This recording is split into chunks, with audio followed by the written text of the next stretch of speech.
and welcome back to Interpreting the Stars, where today we're doing another ranking video. This time we're taking a look at The Hunger Games, which I just went through the process of rewatching.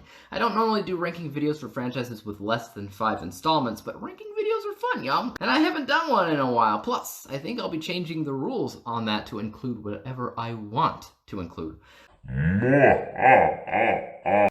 Anyways, the films in the Hunger Games saga were released each year from 2012 to 2015, so let's get cracking. In fourth place, also known as last place, the worst Hunger Games movie is The Hunger Games Mockingjay Part 1. I don't think this is that surprising of a ranking. Mockingjay 1 wasn't much of a movie on its own. It was primarily lead-up, setup, introductions, and so on and so forth for 2 hours. There was one personal goal of retrieving PETA, but it was only affecting Katniss. Nobody else, who just wanted, as I'm sure the audience also wanted, to just move things along. But the movie did still have that level of inspiration and hope that you want to see out of a Hunger Games film. And of course, that Hanging Tree song, which I still can't get out of my head. So it was still a good movie at 87%. Actually, every movie in this franchise I either scored an overall 9 out of 10 or 10 out of 10 score, so take that as you will. At third place at 92% is The Hunger Games Mockingjay Part 2. Again, the placement for this ranking makes a lot of sense. It's part of a two-parter, so as a whole it feels incomplete to a degree.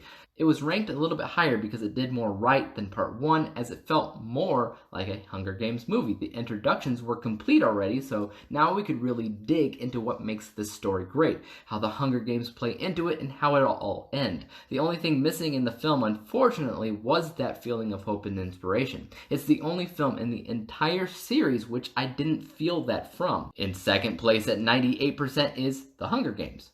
The original film is nearly perfect in my opinion because it really sets the tone for what's going on in this world and how corrupt it is. The only thing that I thought was missing in the entire movie was a distinction between the districts. There's a lot of throwaway characters in the film who you don't really care if they die because you know nothing about them or their strengths or what they bring to the table. None of that, as it primarily focuses on Katniss and PETA, but other than that, this movie's pretty good. In first place, the best film, The Hunger Games Catching Fire, at 100%. The first time that I scored this film, I gave it a perfect score of 100%, and on rewatch, I couldn't help but do the same. It took all the best elements of the original film and expanded on the areas that it needed improvement on. So as I just said, the first film had a lot of those throwaway characters. Catching Fire, however, did not. Catching Fire had a ton of characters, all of which had differing skill sets. They all brought something different to the table, and because of that, they're all immediately more memorable than those characters in the first film. Also, the level of inspiration and hope is strongest in this film, as is the direction as a whole, which I found to be unpredictable. To add to that, I found Catching Fire to be the only Hunger Games film to have such a perfect production design, as I've always loved how the Quarter Quell was set up visually. So it's a rarity, but Catching Fire gets my seal of approval for perfection.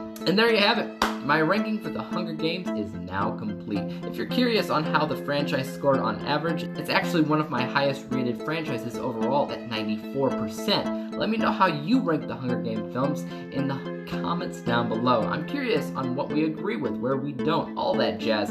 As for YouTube, you know what to do. Hit the subscribe button if you like this ranking video and would like to see some more like it. Hit the thumbs up button because that always helps out my channel, and don't forget about the little bell icon because that'll help notify you the next time that I do a ranking video. And until then, peace out!